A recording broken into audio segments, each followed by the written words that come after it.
श्रीराम समर्थ. सर्व साधक बंधूंना, आत्मज्योतींना साष्टांग प्रणाम. आज 9 मे.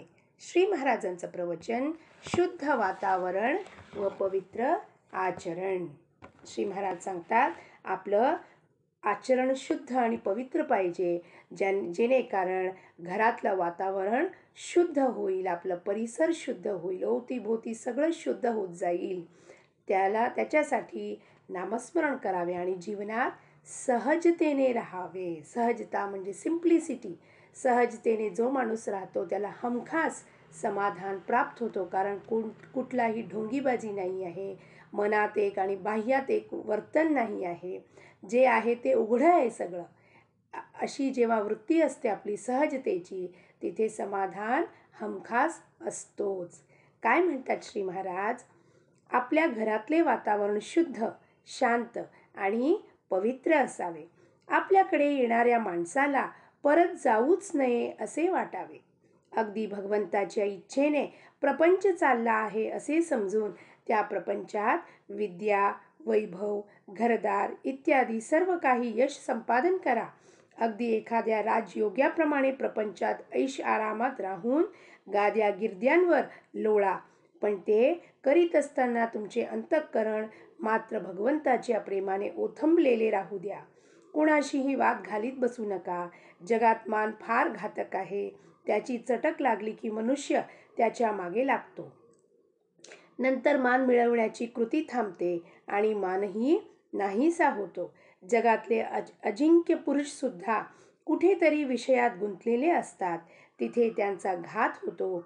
जगाला ते भारी असतील, पण त्या विषयापुढे त्यांचे काहीच चालत नाही. प्रेमात गुंतू नका, तसे द्वेष मत्सरातही गुंतू नका. दोन्ही सारखेच घातक आहेत. आपला प्रिय नातेवाईक मेला आणि आपण ज्याच्यावर दावा केला तो भाऊबंधही मेला. दोघेही मेल्याचे सूतक सारखेच. त्याचप्रमाणे मनुष्य प्रेमाने गुंतला काय आणि द्वेषाने गुंतला काय, नुकसान सारखेच होते. भगवंताचा विसर हा कोणत्याही कारणाने झाला तरी बरा नाही. मग प्रपंचात सुख सोयी असल्याने तो होवो किंवा प्रपंचात दुःख झाल्यामुळे होवो, ढोंग, बुवाबाजी इत्यादीच्या भानगडीत तुम्ही पडू नका. अगदी काहीही न केले तरी चालेल, पण ढोंग मुळीच करू नका आणि सर्वांनी माझ्यावर कृपा करा. अगदी अनुभवाने मी सांगतो की बुवा होण्याच्या फंदात तुम्ही पडू नका. आपले कर्तव्य भगवंताच्या स्मरणात करून त्याचे अनुसंधान अखंड टिकू द्या. आमची अशी वृत्ती बनण्यासाठी संतांच्या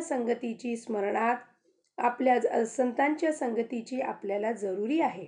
आपण सर्वजण सत्संगतीमध्ये आहोत असे म्हणतो, मग आमची वृत्ती का न सुधारावी? तर संतांना ज्याची आवड आहे ते आम्ही धरले नाही, म्हणून आमची वृत्ती सुधारत नाही. श्रीकृष्णाने उद्धवाला ज्ञान देऊन त्याला गोपिकेंकडे पाठवले.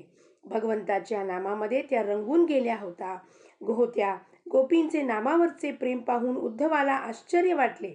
नामामध्ये त्यांना भगवंत दिसत आहे ते पाहून उद्धवाने देवाला सांगितले, देवा, तू मला ज्ञान दिले आहेस खरे, पण तुझ्या भक्तीचे प्रेम त्याहून श्रेष्ठ आहे, ते तू मला दे.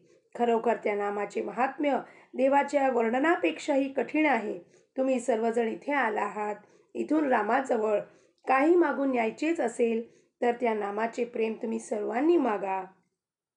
सर्वांनी नामस्मरण करा आणि आनंदात राहा. राम कृपा करील हा भरवसा बाळगा. आजचे बोधवचन, आपल्या जीवनात सहजता हवी. सहजतेमध्ये समाधान आहे. जानकी जीवन स्मरण. जय जय राम.